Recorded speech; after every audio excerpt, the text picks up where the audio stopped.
myself. All of you have given me the memory since I've met him to make our marriage last 22 years. And there's a few people I want to thank first for making this roast for his 55th birthday possible. I'm actually ahead of schedule. I know. His birthday's actually not until June 9th. So that's a first. So first of all and foremost, I want to thank my mother-in-law, Jane.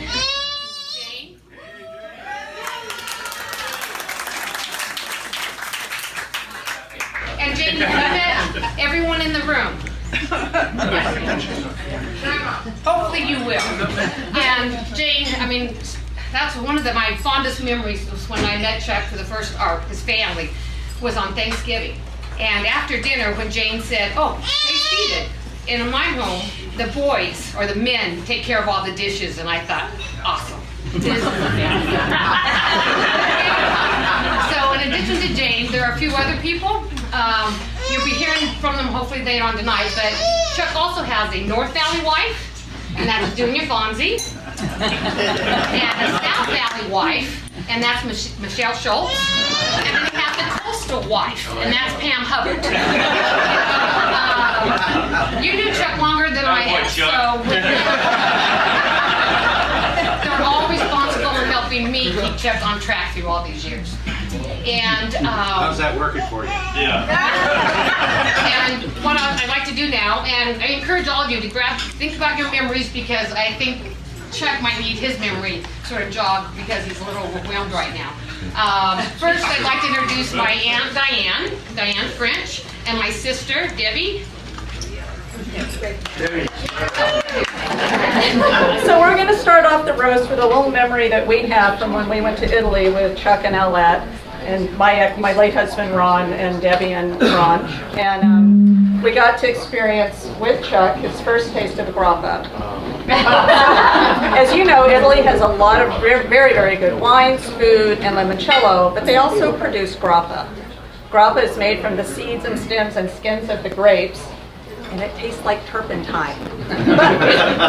So, we went a week earlier and spent a week in Florence with him, so my husband Ron got to try it first, and it was quite an experience, so we couldn't wait to throw that to Chuck and let him try it, so when he had his first taste of grappa, we were thoughtful enough to videotape it and bring it to you tonight. Yeah.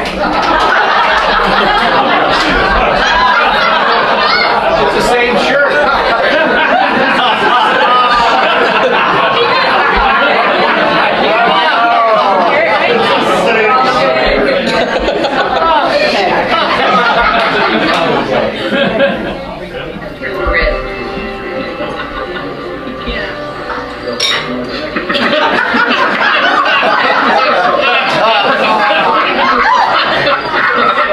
I had a few drinks.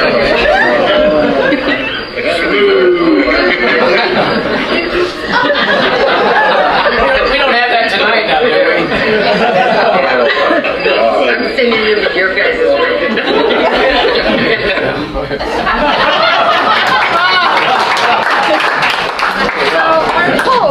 We were going to have some grappa for everyone to taste, and we will at some point, so you all get to have that same facial expression. But for now, let's toast Chuck and his birthday. Thank you all for coming. Happy birthday.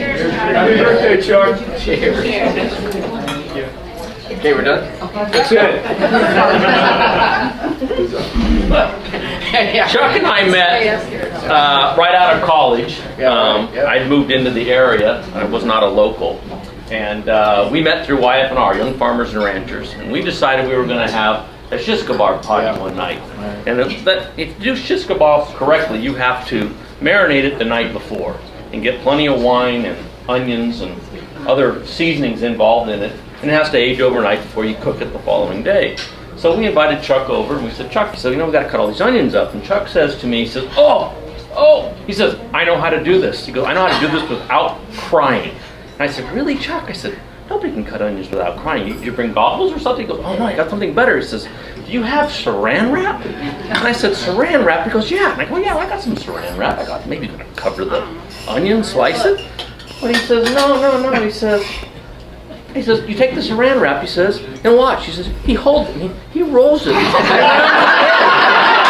mean, you know, and then he pulls a couple of holes out for his eye. I'm talking to his eyes, not for his nose. So he had to cover the nose up. So he opens his eyes just a little bit. He says, this is the perfect way of doing it. He said, you'll never cry all night. And I know we sent the picture. I don't know if it got here or not, but that was one of my fondest memories of Chuck sitting there, like the young child. I wanted to, pace across and say, hey, children, don't play with the plastic. But I realized, he's 20-something years old. He's probably okay to play with plastic. He should know better than that. And if she finds it, we'll get it up there. Lexi, it would be under Julie and Paul Paulin. Yeah, I'm sorry, I'm Paul Paulin, my wife Julie Paulin. I'm sorry, we didn't introduce ourselves. But the second memory I have of Chuck that I wanted to share with everybody, because he tried to blame it on his father, I think, but I was not quite sure that was true. But that's an easy target. Yeah, he used to drive this white pickup, wasn't it? Yeah, White pickup, right? yeah, White pickup. yeah. He'd come into the ranch, and I look at this pickup, and I thought there's something odd about this pickup. I was trying to figure out what it was, and then I realized that every single tire on this pickup was branded with CH on it. Oh, it was 3R. 3R, yeah. 3R. I'm like, I thought it was CH, but it was 3R. And I'm like, I said, what's up with the brand? I mean, literally, somebody's branded these tires. Oh, that's my dad's thing. I said, no, I started thinking, so Chuck is so cheap. He is so worried about somebody stealing his tires. He's branded every one of them. And to this day, he still blames his dad. But I'm not sure it's true. So speaking of branding, yes, the big guy branded everything. I mean, there's the tires, every piece of tool, you name it, chairs, everything's branded. You can find Truck had numbers. The trucks had numbers. Yeah, that's true. Thanks, bro. So the big guy is making a brand for Pat Aiken. Yeah, that's right. So anyway, we were coming back from school. Chuck was, like 4th grade? So we get out to the shop, and Dad goes, come here, Chuck. And he grabs his arm and goes, I'm making a brand. And so he grabs this thing, and of course his hands, have no feeling in him at all. And he goes, and the smoke comes off. It was so hot it burned right in. He goes, oh my God, I'm sorry. And then, after that, he loved Chuck more than anybody else. So that was probably the first one. The other kind of young memories, that I was thinking of growing up, there were a lot of them. Most of them were not good, but some were pretty classic. So I turned 21 in August. Oh, right. It was a classic day. It was probably 115 degrees. August 13th. Yep. August 13th. So we jump in the 1-ton. And we fly into town to Automotive Parts to pick up something I'm sure that was really vital, not. And so Dad goes, you're 21, we're gonna go have a beer. So we pull up on the side of the road. Now, first you gotta realize my dad's a big guy. So he's about 6'2", 300. 300. I mean, he's a big man. Big guy. What happened to you? Well, you better talk to Mom about that. We go get the parts, and right down the street is the old pump house. How many people know the pump house? Hand served, very cold. Who's got to take down the pump house? I can put my hand down. After party at the pump house? We dive into the pump house there, and Dad goes, I'm going to buy your first beer legal. So Chuck, you stay in the truck. Chuck's sitting in the truck. It's like 3 in the afternoon. He's just dying. So we go to the pump house, have a nice cold one. It was pretty cool. We come back out, and Chuck just like baked in the truck. Good memory, huh? Yeah. Cheers. Couple things I got to tell you about Chuck. My name's Kurt Fonzie. We work for the same company now. We do. And we're pretty good friends.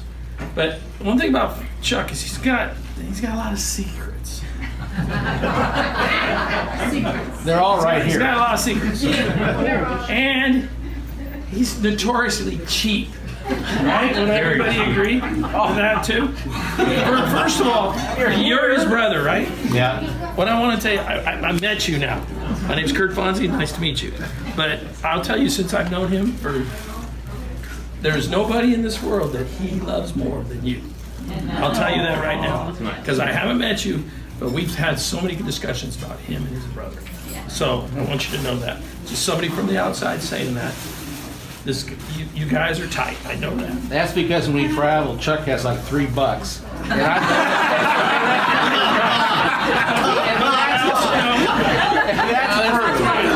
I didn't mean to get you guys all, but I also know that you guys had a father that was a strong personality. The stories I've heard about him. So you guys had to stick together to deal with this dude, right? Am I right? Chuck's the only guy that can travel to Mexico and back on $3. For sure, yeah, because he's got good friends too. First of all, your wife, My lovely North Valley wife. that happens to be my wife. Oh, yeah, North I'm Valley. sorry about that. Boo. Wanted me to give you this, and you need to open it, and you need to tell a story based on what you're going to open up. My name's Amy Lowe, and let me jump in before he tells that story. Because I'm going to stay up here a long time. I got a lot to say. So, Chuck came to work with us at Western Farm, I don't know, probably 15, 18 years ago, somewhere in there. And, oh God, was it 99? It was, okay, so, at the time I was running the lab and kind of running the agronomy group. Chuck joined Gary Rinkenberger as a marketing manager for the desert area. And Gary always had kind of an eccentric nature to him, and in his hire, we were all scratching our heads saying, what in the heck is he hiring Chuck Hornan here for? Chuck was not really known in the ag chem industry at the time, and he was a UC Davis guy. And if you know anything about our industry, there's about 2 Davis guys in it, and Chuck is one of the Davis guys that work in the industry. You know, everyone else is Cal Poly, Fresno State. If you're in Sac Valley, it's Chico State. If you're down in the desert, you're Arizona. But somehow Chuck Hornan comes in, and he's from Davis, and I'm sitting here thinking, what in the heck? So speaking of Davis, we did hear that Chuck was on the water polo team at UC Davis, and that the other day he was going through his drawers digging out some memorabilia, and apparently the swim trunks that you had from your Davis days did not survive well through the years. So we thought we'd pick you up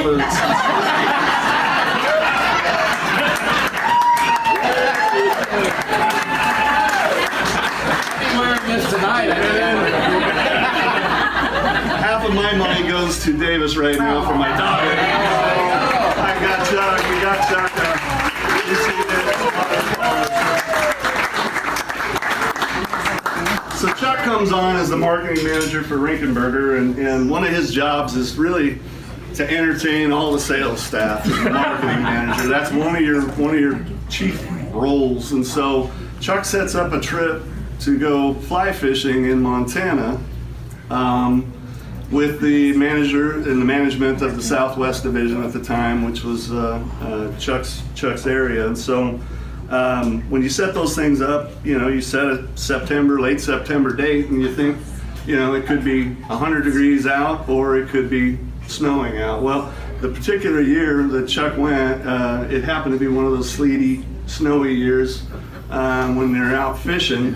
And if you've ever been fly fishing with a guide, you know, you have leg locks that you stand up and you lock your leg in while you're casting. If you're a good fisherman, you could sit down and fish the whole time, but none of us are really good fishermen, so we have to stand up and lock our legs in. Well, while Chuck's apparently got his leg locked, his leg didn't lock so well, and Chuck fell out of the boat and into the water. And from that day forth, he was known as Splash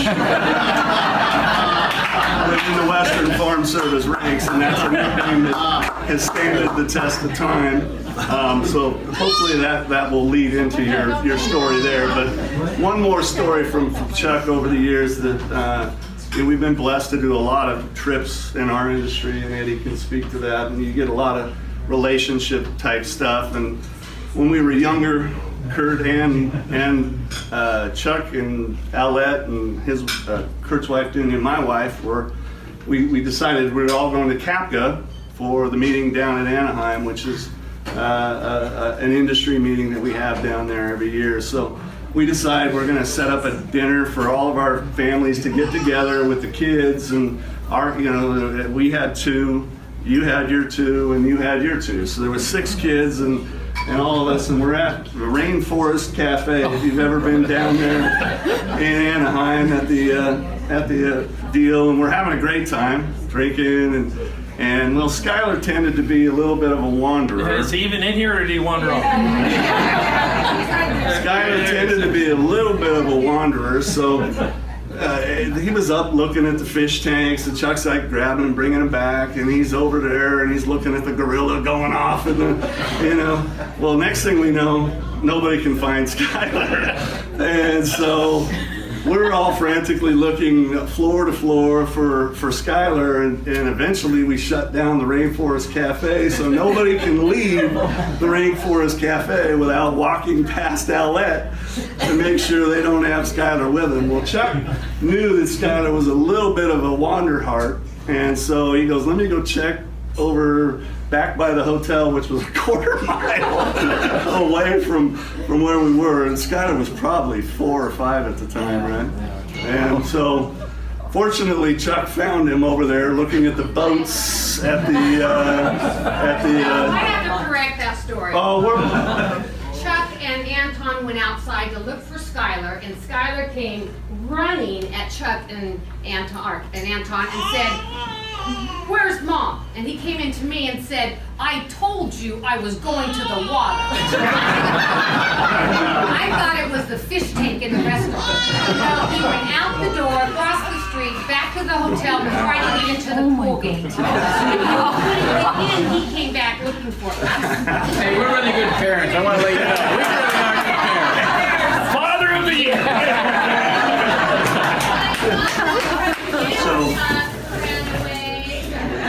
And I got one more present for Chuck. This one's the more serious one. It's a UC Davis deal. My daughter is going to UC Davis now, so that's for you. Is that a student size? Thank you, Andy. Are you going to tell the Sarah Evans story? Yeah, well, I guess. Oh, Sarah. There's really 2 stories I want to tell you. One of them is, but the first one, we're kind of 3 amigos, and back in the day, we didn't know each other very well, but my wife set up a deal that we went to a Sarah Evans contest. A Sarah Evans concert. Great concert, she was great. Without me. Yeah, well, sorry. I left. But see us, we can drink. See this guy over here? You think this guy can keep up with us? This was Chuck. Come on, Chuck. Come on, Chuck. Take a step. Come on, let's go. Have you ever tried to walk down stairs like that? It's a hard thing. We got to know each other really well. One of the funnest stories I love to tell, and I think you'd agree with me, is, Fred, Chuck's been, one thing about Chuck, if his boss asks him to do something, you know what he says? Yes, sir. Go to Illinois? Yes, sir. Leave the West Coast? Yes, sir. So he goes back to Illinois, right? And you got a big shot job. You're a general manager over there. You're running corn. You know nothing about corn. Hell, he doesn't know about that. We shipped him down to Imperial. He didn't know anything about alfalfa. We shipped him up to, but he's been all over the place because he says, yes, sir. I don't get that in my. Right. No, but he's always, he has some honor. Like that. So I was there. My family and I, we went to Hawaii with him.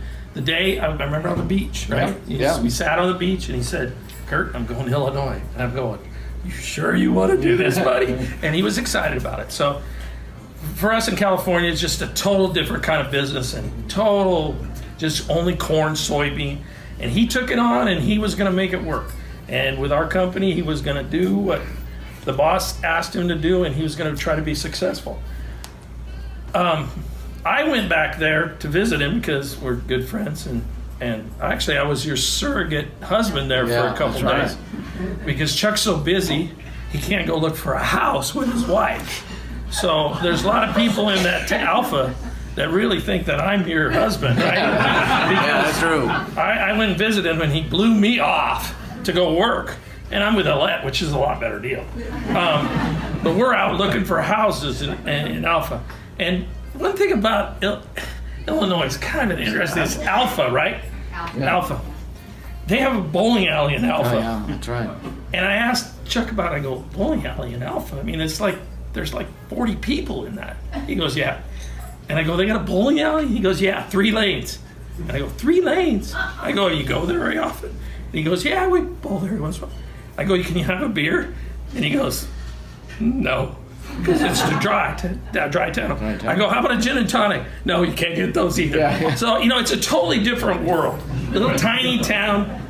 Have you ever seen a 3-lane bowling alley? That's where they're living. So I go back there and see him, and it's just a total different world. So actually, I went back there to sell you something, actually. Yep. So we went to some of his branches that he was managing, and we ended up in a river city, right? What's the name of it? Keithsburg, wasn't it? Keithsburg. Got to take my customer to lunch, right? So it's right along the Mississippi River. It's in Illinois, and there's a place called Tweedy's. Right? Tweedy's. And it's a river town, and it's pretty rough. You drive in town, and they all are looking at you. And so, I'm with my customer, and I'm going to take care of him. So we go to lunch. So we walk in there, and we sit down, and there's a table, and the waitress comes up and says, "Hey, you want our special? What was it? Meatloaf? Yeah, meatloaf special. Yeah. Meatloaf special, $3.50. $3.50. So we look at each other. Well, I can't go wrong with meatloaf for $3.50. Cheap. And he's not even spending. I'm not even spending. So we have the meatloaf, right? And I get the bill back. It's $8, right? So anyway, and then we start talking about business and family, and we sit there for almost 2 hours, right? So we're sitting there 2 hours, and I've done this before with customers. You sit there a while, but you got to take care of your waitress because she comes around, brings you water, brings you Coke, brings you the meal and everything. But you sit there for 2 hours. That could be a place that somebody else could. So I threw her a $20 tip. Boom. And she looks at that $20 and she goes, "Oh, thank you." Puts it away. Pay my bill. And we're all good, right? Yeah. So we're getting ready to go. We've been there 2.5 hours, right? Well, I walk in the bathroom and I'm using the facilities and I'm standing there and all of a sudden a guy walks up beside me. I'm at a urinal. Guy walks up beside me and he goes, "You're not from around here, are you?" And I go, "No, I'm not from around here." And he goes, "You don't really know how it is around here." And I go, I really, there's a few times I've really been scared in life. And I'm getting scared because this guy's a pretty tough looking river guy. And he's going, $20 tip? You don't do that stuff around here. She's going to get used to that. I suggest if you want to come back down here, you reduce your tips here a little bit, right? So I'm going, okay, great. I'm going, "Chuck, where have you brought me?" So that was one of the times I feared for my life. But also it fit right into the cheapness, right? Yeah. Exactly. So unfortunately, next time we tried to go to Tweedy's, it was flooded, right? Yeah, it's flooded out. Exactly. So that's what you get with a river town. Yeah. So Chuck and I have been friends for a long time. I hold him in high esteem. His family's pretty special. And so are you, buddy. 55 years old. Thank you. All right. Love you, man.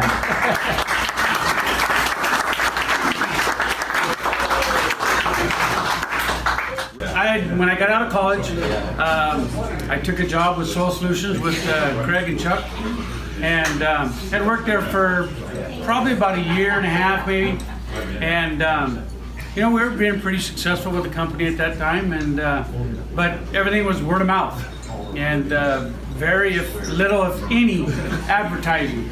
And my sister at that time worked for Western Ag Publishing that had grape grower, tree fruit grower, citrus grower, and all this stuff. And of course, she was in sales there and for advertising and whatnot. And she kept bugging me. She says, "You guys really need to advertise in our magazines." And I'm like, "Yeah, sure, whatever." And I said, "You don't understand my bosses." I said, "They're cheap." I said, "They're not going to." She said, "Come on, please. Give me a meeting with them." And she says, that's all I'm asking. I'm like, all right. So I went into Chuck's office one day.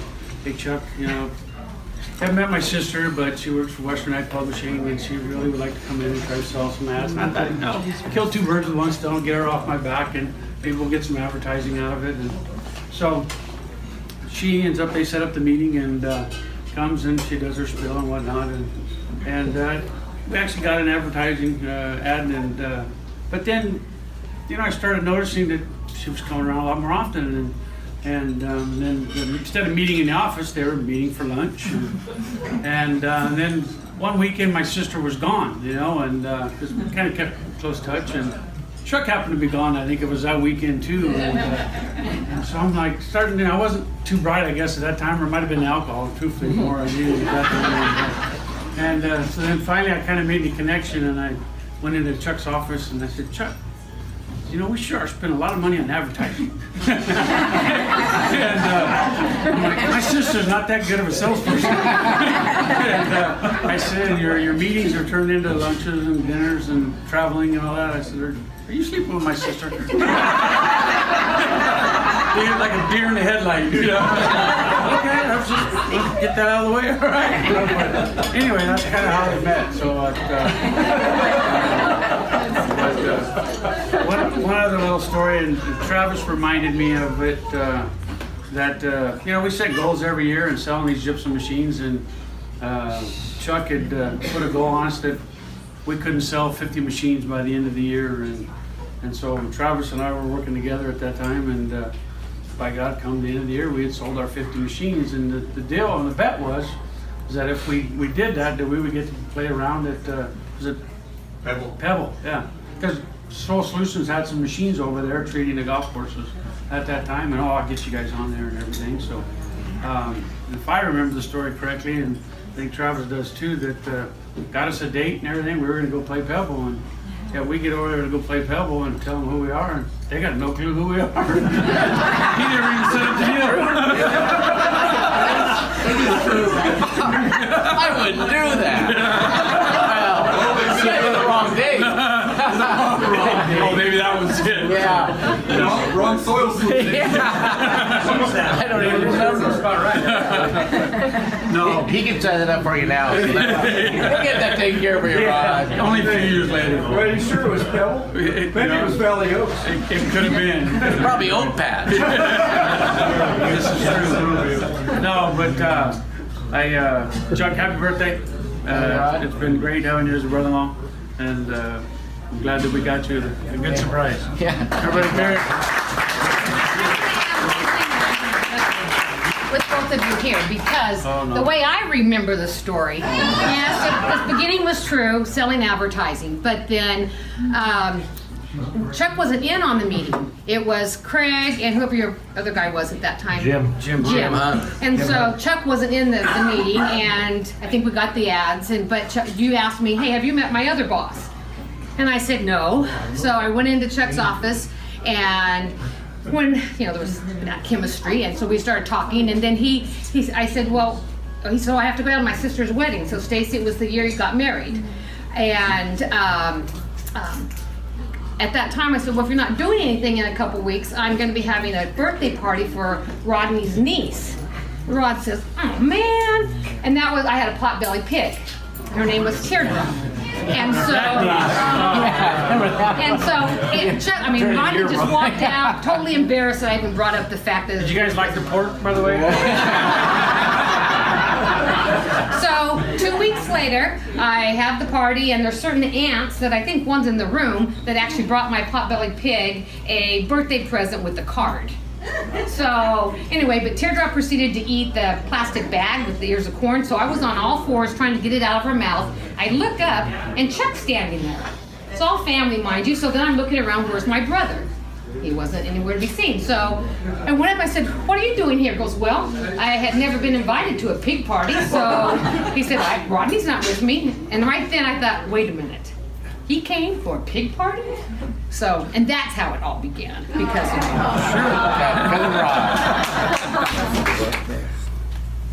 Nobody's working. I said, I go up. What happened? No, I got on the phone, main office, this and that. we're looking at this big hole. Sorry, sir, he says, we gotta stop all production. Why? Look, I started laughing, man. Chucky, what did you go do? I looked down there and I said, sir, there ain't no body. I see the hair. Yep, I see the blanket. Oh, those aren't clothes? Oh, it's a blanket. I remember that. Look down, says, what is it? That's teardrop. That's a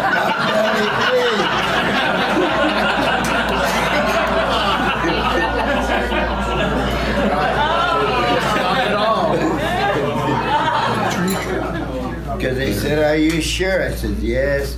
My boss had a little pig at once. Then he kind of grew and he passed away. And I seen him with a forklift and he brought it over. I guess you dug it with something, I don't know what. No, but Don it Hunt was, dug it. well, it Don Hunt was came with deep. yeah. It was deep. Backhoe. But I remember that blanket. And they looked at me, are you sure? I said, yes. Move it around. And they did. So, continue. They had people from the main office. I mean, well, that went by. And here's another time I remember. I love raising pigs. Well, when I had room around my house, I raised a big, beautiful white pig. That's for eating. All right, the day I killed it, I had it all hanging up, nice chunks. Chuck and your two friends came by. Remember with a case of... Chuck and Alex. It was two. Yeah. Hey, what happened? You were like... He's a lawyer now. Well, that's okay. It happened. And they looked at me and said, what you doing? And then I was cooking too. At the same time, 2 pots. And all this meat. Oh, wow. There they are. Yeah. My wife's made some homemade tortillas. And he says, you'll get a taste of it. And finally he did. Okay, here. He says, what is it? Eat it. Just eat it. Okay. It's pretty good. What is it? Just keep eating it. You know, keep eating it.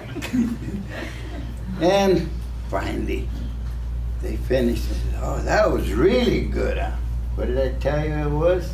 Tripas, milk guts.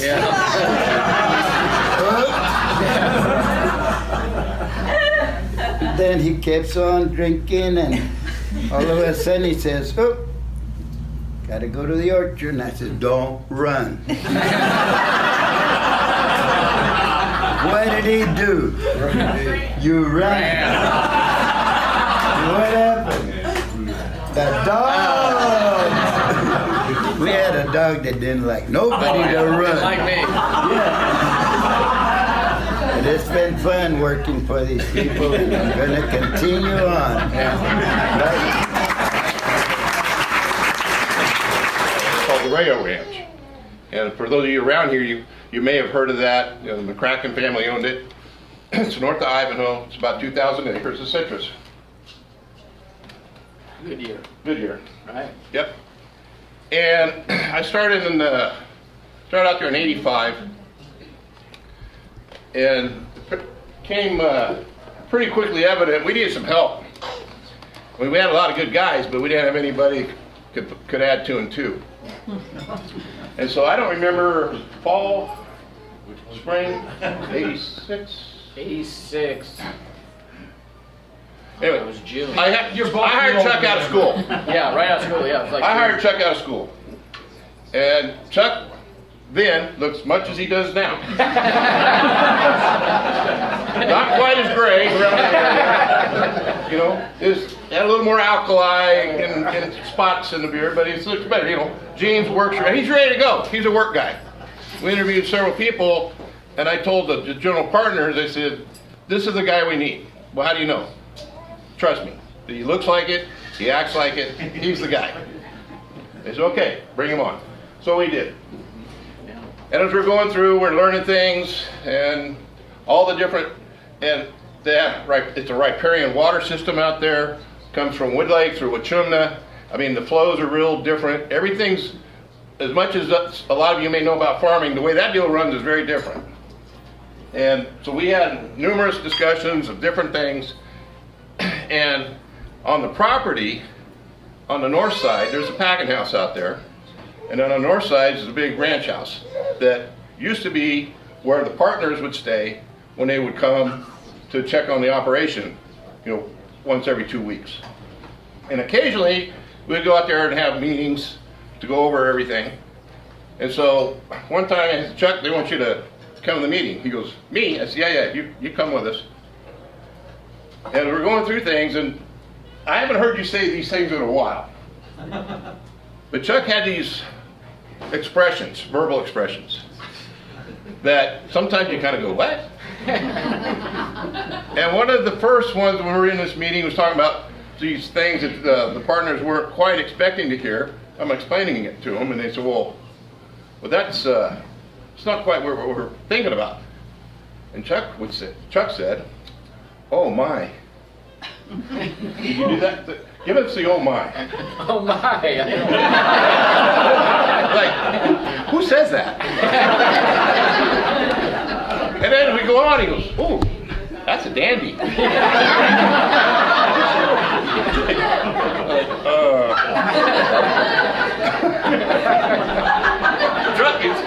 He's okay, right? He's okay. He's on it. You know, he has some colloquialisms, but he's good. So, but Chuck's has done an excellent job his entire life. I would like to think that I hopefully gave him some guidance of how to move through some of those things. So we had 3 or 4 good years there, and they sold the property. Yeah, that's right. They sold it to Paramount Citrus, and after that, neither of us stuck around. Yeah, no, he didn't stick around long. No, not very long. So, but I always enjoyed my time working with you. We've kept up through the years a little bit. There is one fishing trip story, since Andy brought it up. Andy. Remember, we were, and Craig was with us. We were up at, I don't remember how we all got there, but we were up at Edison Lake. Yeah. And we take the ferry across the lake. We're going to go fish Mona Creek. Craig stuck around the lake, if I remember right. Yeah. Alette wasn't there, so she can't correct this story.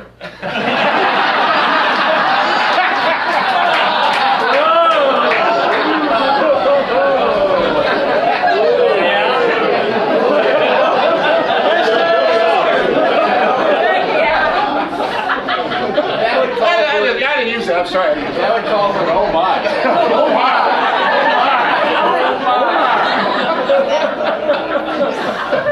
Anyway, so Chuck and I, we hike on up the creek, and for those of you here that have kids or grandkids, most of you probably don't want to do this, but they might.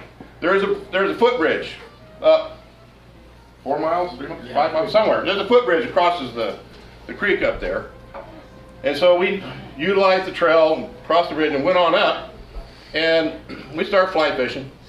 Lots of German browns up there, and we noticed the clouds are building. Remember that?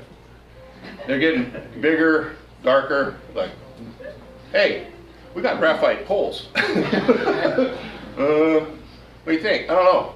See what it does. Well, then it starts raining, and you hear the booms. Like, oh, we gotta go.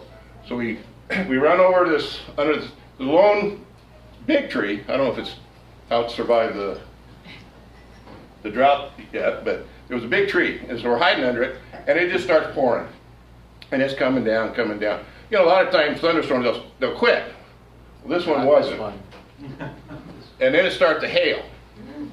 And then, but across the meadow, I don't know, 150 yards probably, there's a big thicket of trees. And you can see there were some logs trees that had fallen. There's some logs there, crossways where you could get under. We thought, hey, we better run over there. right?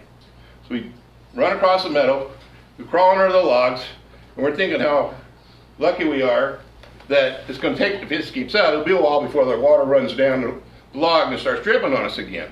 So we're looking around, and there's a stream behind, but there's some brush, and well, there's a bunch of trout in there. We thought, man, if we had a machete, we could chop that down and fish a little more. So we're messing around, we look up, and there's a big sheet of black plastic, about twice as big as this. We go, hey, what do you? So we pull it out and unfold it. It's fine, no holes. We made a tent. The only thing we were missing was some firewood to have a fire and some hot dogs or something, because it was, Yeah. I mean, how odd is that to be able to go up in the mountains, think you're gonna run into something, and we hit that, and we got, finally it cleared out, folded plastic, put it away, looked at the watch, gotta go, ferry's coming, Craig's holding the ferry. They're coming. They're coming. So anyway, so that's a little fishing story. If you're kids, grandkids in the backcountry, there is some black plastic up in that area. If you hit a storm, we left it. Yeah. Did you catch any fish?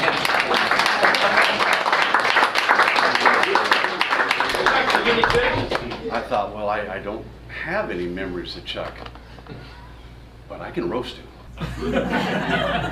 And so I'm taking that route. Yeah, thanks. There's no fishing stories. There's no work stories. What'd you do, Chuck? And Alette gave me permission. Unknown. You knew. I had to write notes because I just thought about this here the last few minutes. Chuck, you're turning 50. 55. 55. Well, Yeah. I missed the 50. Yeah. Just as well. Chuck, you're 55. Thank you, Bruce. You're screwed. I'll put this right over here. Thank you, Bruce. It's a deal. It's a deal. I got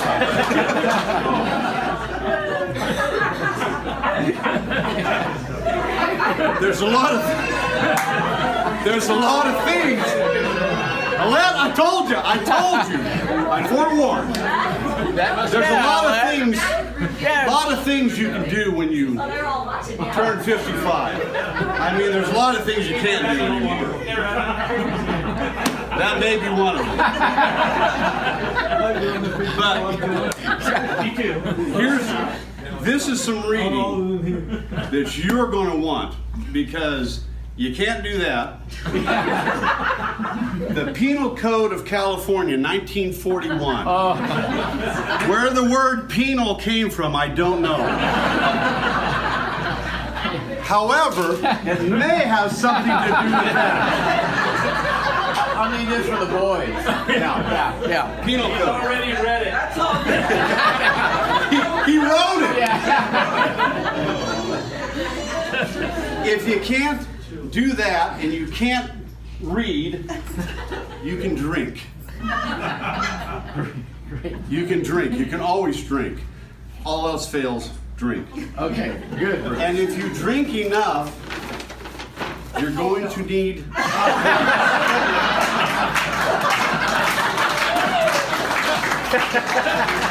I'm good.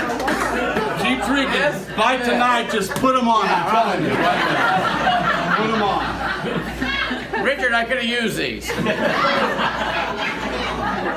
If you don't do any of those things, you can play golf.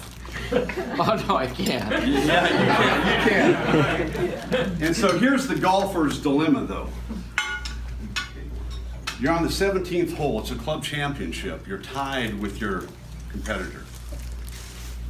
You both tee off. You tee off, you go down 250 yards right down the middle. Beautiful drive. Middle of what? Middle of something. Yeah. Your partner's way over in the woods. Gone. So you're out there looking for a ball. Look for it for 5, 6, 7 minutes. Finally, he says, listen, go back and hit your second shot. I'll find my ball, or I'll keep looking for a few more minutes. If not, I'll go back and hit another shot.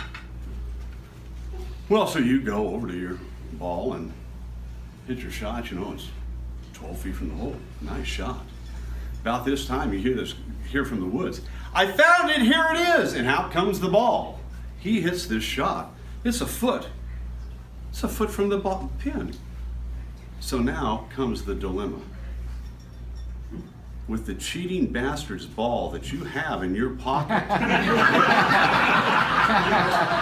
do you approach him or do you keep quiet? I've said enough. I'm keeping quiet. Happy birthday.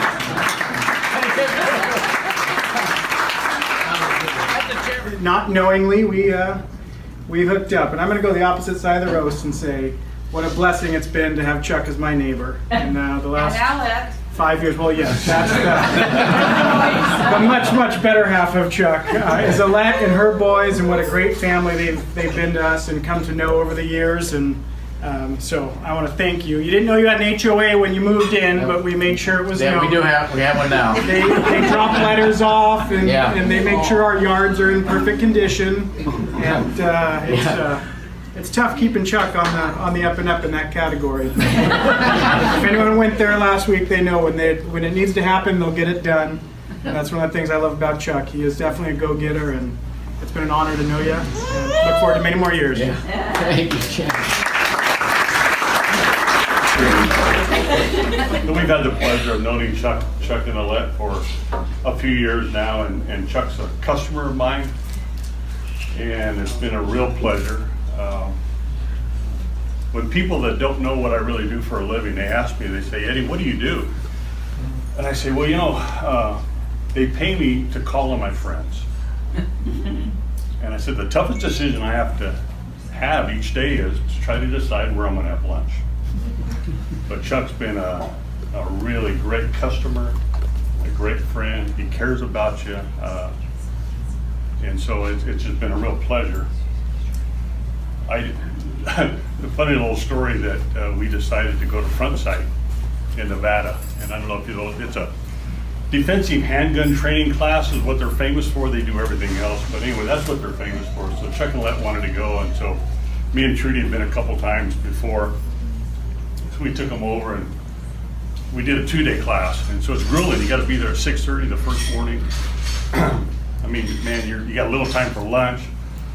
It really wears you out. So that night, the first night you get back to the hotel, you're tired and everything, and because it's a long drive and the whole bit. So the second day is grueling also. So always, what we do at the end of the second day, we try to go in Las Vegas, down to the Strip and have a nice dinner. So we did that. And there's an Italian restaurant, I can't remember the name, but it's a famous one from New York. That, Las Vegas has all the famous restaurants and everything. So anyway, Chuck and Alette get the award because I've been in sales for like 28 years and production ag before that. But anyway, they get the award for spending the most money per dinner for just 4 people. And you said I'm cheap. We had the grappa. Oh yeah. And the limoncello. They bring this thing out and it's this big frozen boss with the limoncello and everything like that. So, but you guys don't need to worry because when I fill out my expense report, I just put down 8 people. 28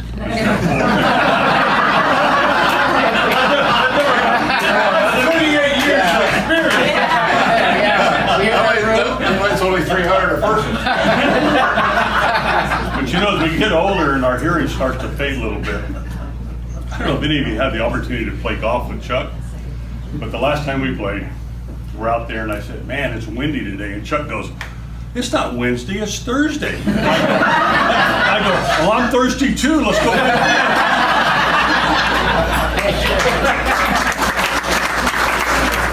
My name's Joe Ferrara, and I've been around for a while. But anyway, been interested in this gentleman back here. He and I worked together many years ago. Joe, first off, let me say, if I would have known you were in the audience, I wouldn't have used those props. But anyway, Chuck came along, and for all the Leffingwell people I see a bunch of them back there in the back. They're all very young too, by the way. Chuck came to the company, but I'm going to take the high road here on I think you need a little. Thanks, Joe. Relief. So, about 2.5 years ago, or 3 years ago, Chuck had been with us for a while. We had a research gentleman by the name of Dr. Lawrence. Right? Dr. Lawrence. And he was performing some very important things for Leffingwell at the time, and Gillespie Ag. And it was so important, it was very secretive. We didn't know really a lot of what was going on. But anyway, he unexpectedly or tragically or whatever happened, he left. Chuck, I have to thank you, because he immediately appointed me in this very important position. And so I took up where Dr. Lawrence left off. It was an unlimited budget, by the way, I have to say, right? Yeah, that's right. Chuck's not cheap, by the way. I never saw a dollar amount. So I hired a research assistant who I'd known at Cal Poly, and we'd taken a lot of science classes together, and it happened to be my wife. Yeah. So I hired her as my research assistant, and we took up where Dr. Lawrence left off, traveling the world. Pretty nice deal, actually. Thanks, Joe. And I just got back. We just got back from a 3.5-week tour of Italy, and did a lot of research work for the company. And CPS, by the way, Chuck has been able, because of his influence with CPS, which you other CPS people have been around for many years, to realize Chuck is very influential in the CPS family. So. Obviously, they've accepted the whole program here. So we have this research project going, and it's we're getting close to being able to write a paper on the whole thing. It's going to be very good for the industry, for CPS. What is the project, Joe? Well, just a minute. What I wanted to say about the project is we believe that probably 3 or 4 more nice international trips are going to we'll be able to write the project, the paper, and it's going to be very important for the industry. But I will divulge what the paper's about. And I think it has significance. We are working on trying to find the best breakfast wine in the world. And it's taken a lot of time, Chuck, but I can't believe everybody says you're cheap, because you left it open-ended. I mean, we've been to Australia, we've been to all over Europe, and Joe, we have some testers for you. we're headed back to Spain and Portugal here soon, and I just wanted to let you know, I haven't given you my itinerary for the rest of it. We're headed that way. Yeah, lay it on my desk. Anyway, thanks, Joe. the other thing is, I want you to know that Chuck has always kidded me a little bit about the fact that I got my undergraduate degree from Cal Poly, and he makes this big deal about UC Davis. Which was mentioned a little bit earlier by my dear friend Chris Hash, who happens to be a Cal Poly. I know he's Cal Poly. I know that, He Joe. hired you. Yeah. So remember that. And remember, some of us went to a land-grant college, but we went to a very distinguished college, like Colorado State, which your brother had the wisdom to go to instead of UC Davis. So I just thank you. Appreciate that, Joe. Thank you, Joe. Chuck and I spent some time together. Went to school together, first year in college at COS. But I'm actually one of those guys that played water polo with him. So I'm just going to tell one of the stories. And it kind of fits into what Craig was talking about earlier about the big guy. Yeah. So we go on this first trip, water polo trip. Our team went to UC Santa Barbara. Oh, yeah, that's the story.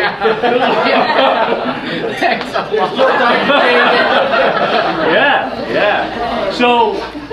So Chuck and I had just recently kind of started hanging out together, and Chuck and I had a lot in common. We're both third children. We both have an older sister, older brother.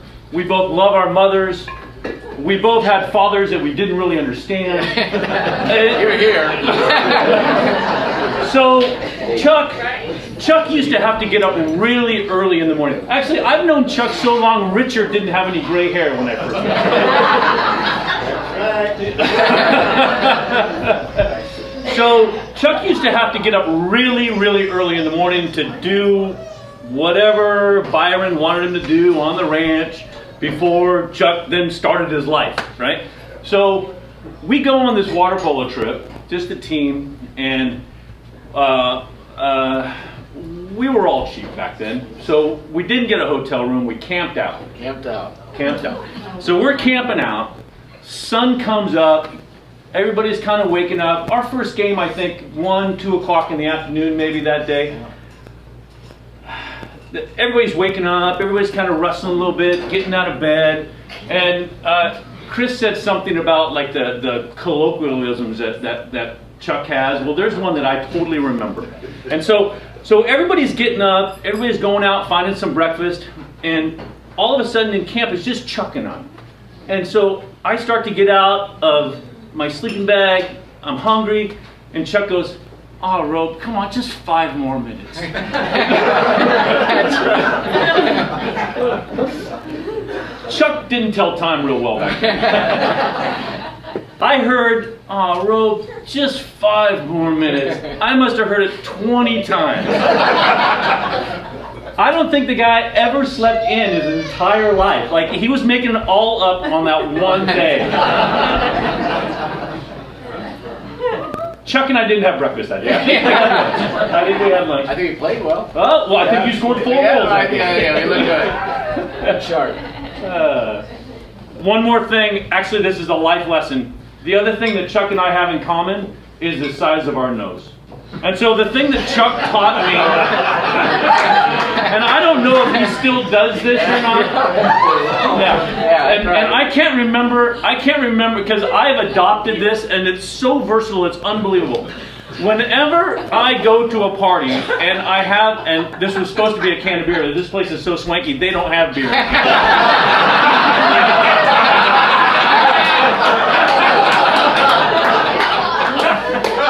Chuck taught me when you open this thing, if you just move the tab over to 10 o'clock, your nose doesn't get in the way when you're drinking.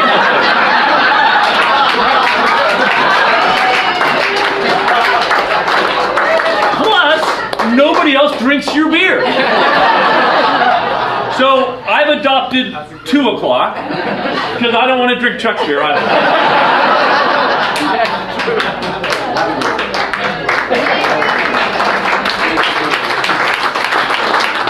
So Richard, advised everybody not to go running through the orchard. I didn't realize that it was because the dog was going to chase us.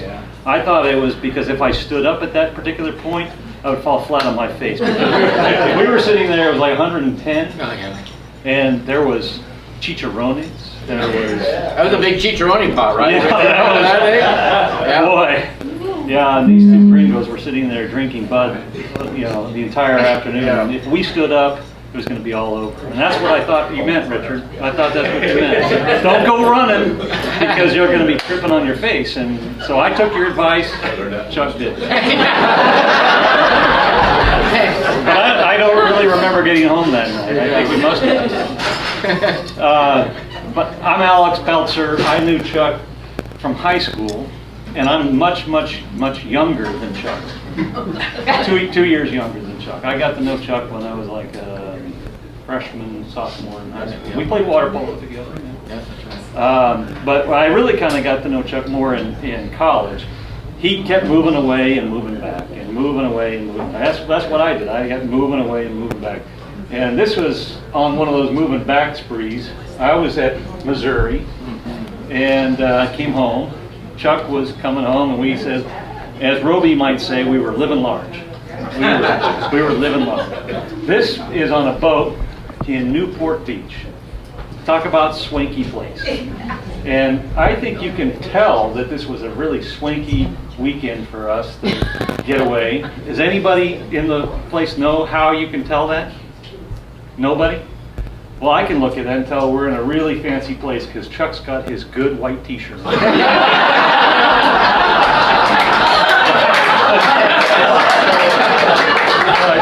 are set to go. Newport Beach, here we come, baby. So that's just one of many times. It's got a short story. Chuck, nice to have a lot of good times with you over the years. You look fantastic.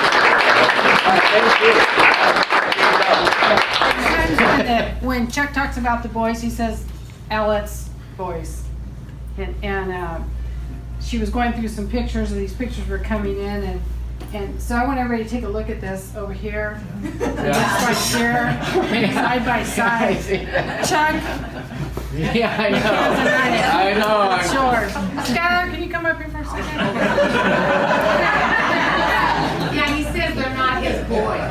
Yeah. When they're in trouble and they do things, Ellette, take care of your boys. I'm the mailman's kid. And this one, these two boys. We just found him. These two boys, most dads are out on the baseball field doing all this stuff. Chuck took them out. They'd have those nets swinging, looking for bugs and doing all kinds of stuff. And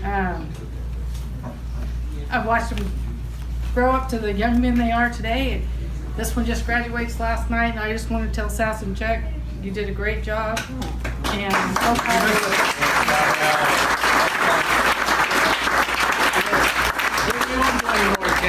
I think you can, right? You can admit it now, right? Yeah. Hey, and listen, boys, 2 and 10 are taken, all right?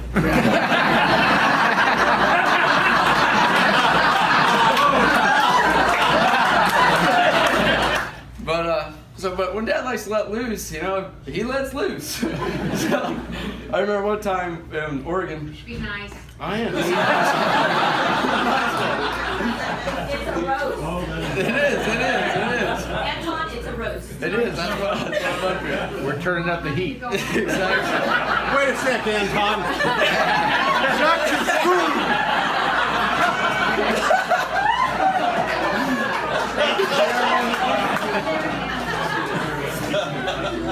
Anyway. Chuck, that might disappear. Yeah. Yeah, that's right. So we're off to dinner one night and going to Covered Bridge. I don't know, Dad was probably upset about something, so Mom was like, Chuck, we're just going to dinner. So of course we're all in the car, we're going.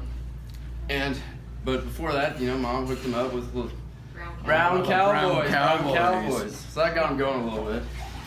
A little bit's probably an understatement.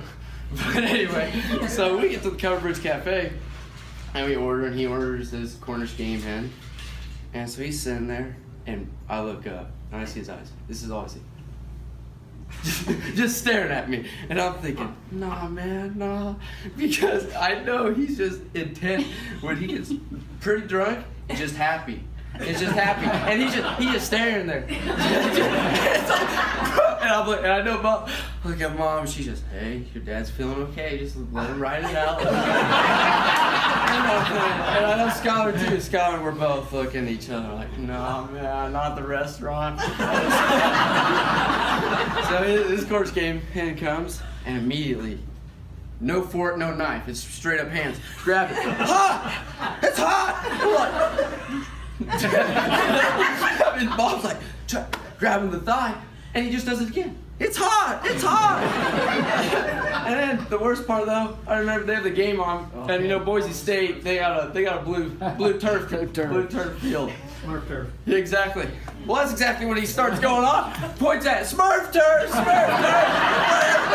At that point, we got the to-go containers on that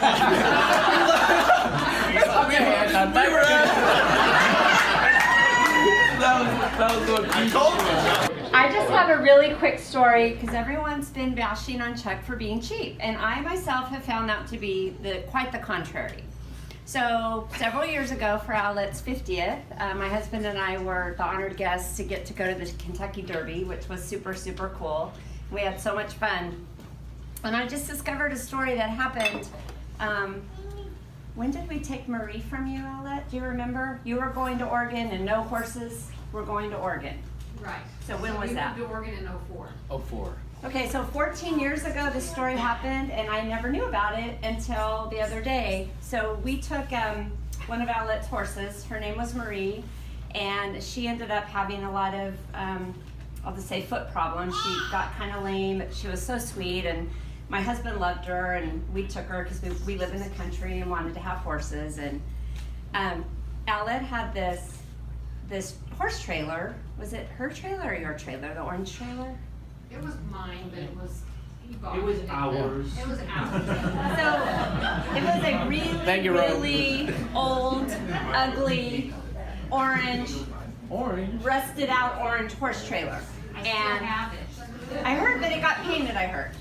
No. I had wax it. Okay. So Owlette brought Marie in the trailer and got delivered to, we actually had to board her for a while until we got our little setup ready. And so we've had this, been paying this $20 license fee. It's like every 3 years. Well, Owlette took the trailer not too long ago, a few years ago. And Blaine told me the funniest story because I was like, well, we got the free trailer. And any of you that have ever had livestock know there's no such thing as a free horse or a free cow or a free trailer. And Blaine said, no, it wasn't free. Chuck wrote a bill of sale and he signed it, had me sign it, and he sold us that trailer for $1 because Chuck wanted to make sure that everything was on the up and up. You don't just give somebody a trailer because what if said person chooses not to register it and then it gets in an accident or whatever. But I thought that was the greatest story. I didn't even know that there was a bill of sale for the trailer for $1. So I say, in my experience, Chuck has not been cheap.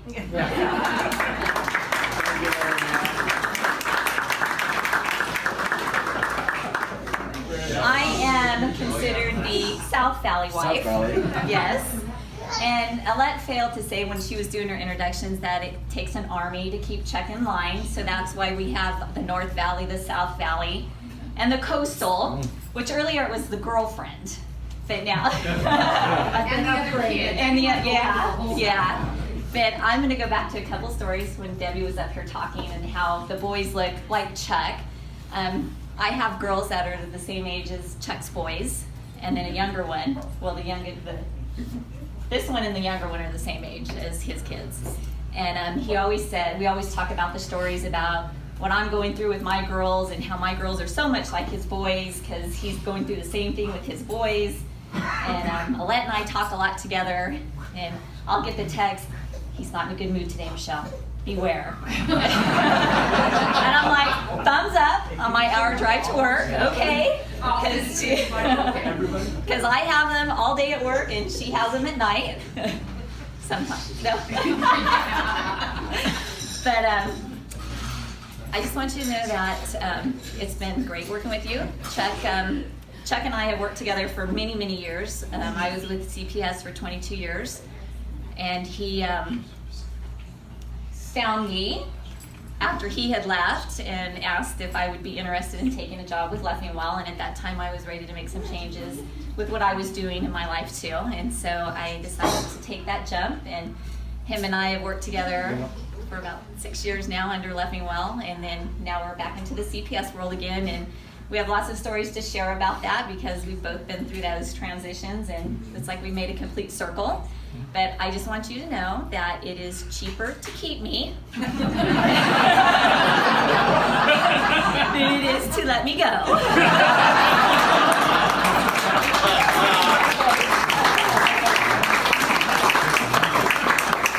want to tell you, Michelle is called the boss at work, so she runs the place.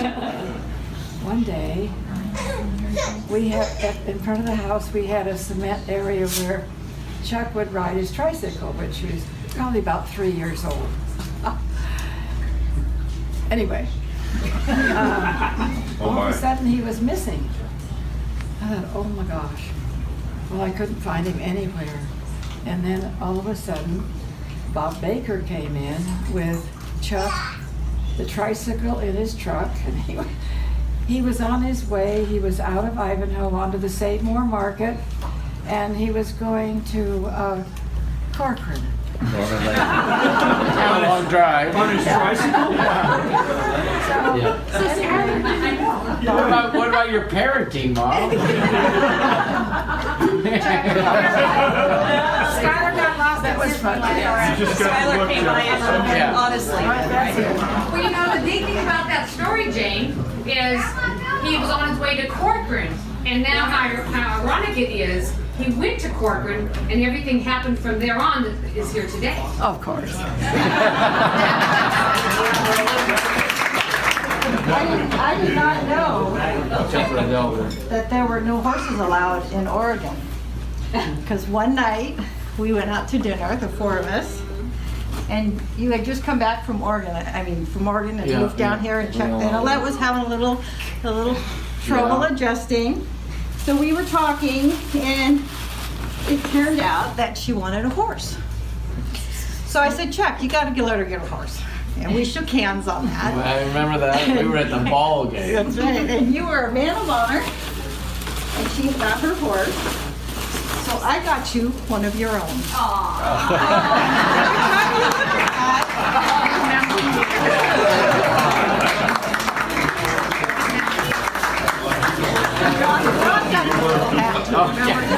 Yeah, thanks, John. You're the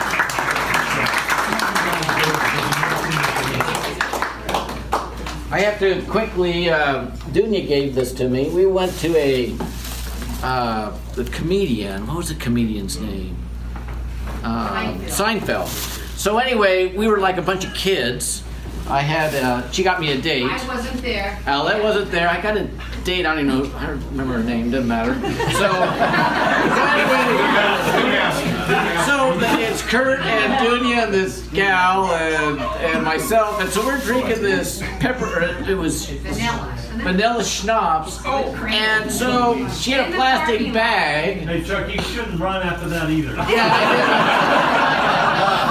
so to wipe it off on everybody, she would use this plastic bag to kind of clean the top. Good job, Dunya. I mean, you know how sanitary that is. So thanks very much for that, and the plastic bag. We're good on that. You need to clean your glass. We've got it right here.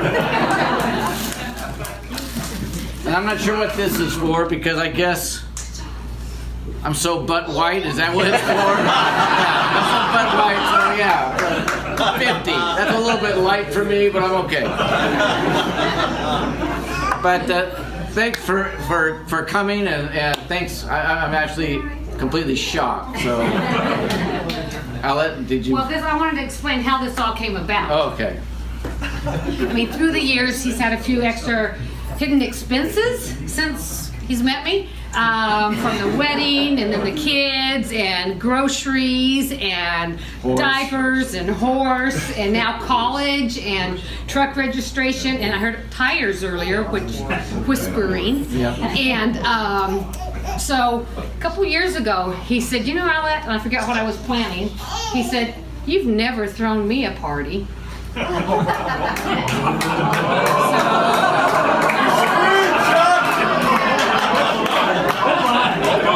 This is a party that remember? Yeah. Thanks. When the fidelity card Yeah, comes. thanks. It's over the limit, I'm sure. Thank everybody for coming, and please, if you have something else to say, by all means. Well, no, and I want to, if we look around the room, people have come from all over. I mean, from Gilroy, from Fresno, Visalia, Vacaville, Napomo, Phoenix, Arizona, Ivanhoe, Portland, Hanford. New South Wales. Don't tell me, Potter Valley. Potter Valley, right? And then I think the farthest though, huh? Who's from Kennewick? Really? What? Oh, my brother!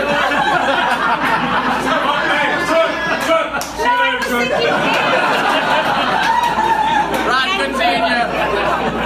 And Rodney was the one who introduced us. But the couple that came the farthest, Skylar and I, we had gone over to Eastern Oregon to check out the college. And when we had already been talking about doing this party, And so I thought, well, Facebook. I've never searched anybody on Facebook. Let's see if if I can find Alan Tarrant. Alan, I met Alan through Soil Solutions. You didn't know they were here yet, did you? No, What was that 20 years ago, bud? Yeah. 90 years ago. Anyway, if you've heard through the years with the kids, the Aussie Bears, you know, Aussie Bears, the cute flat bears that came from Australia. Well, Alan and Rachel, they're the ones responsible, and we've gone through several of them. I imported them for a while, and anyway, as Chuck says, before you can have write-offs, you need to have write-ons. Well, that was one of my write-off projects. But Alan and Rachel, they came from Australia, and there was.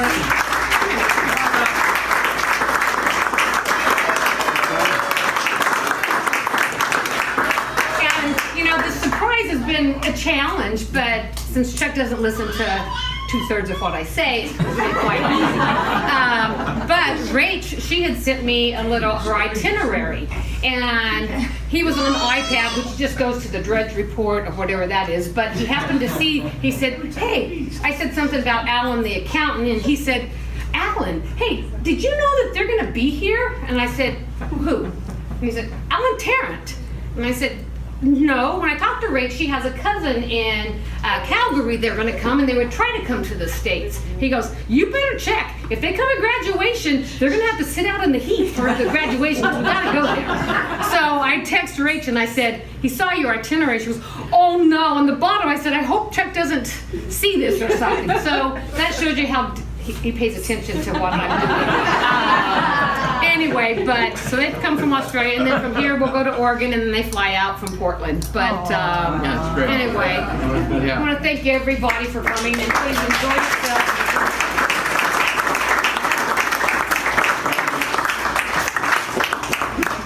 Thanks for coming. It's been, shocking, but the stories have been somewhat true, I hope, I guess. But anyway, thank you very much for coming, and gosh, we have plenty of drinks, right, Outlet? Yeah. Oh, the bar's open. You're not cheap today, Chuck. Yeah, not cheap today. When the fidelity card runs out, it's over with.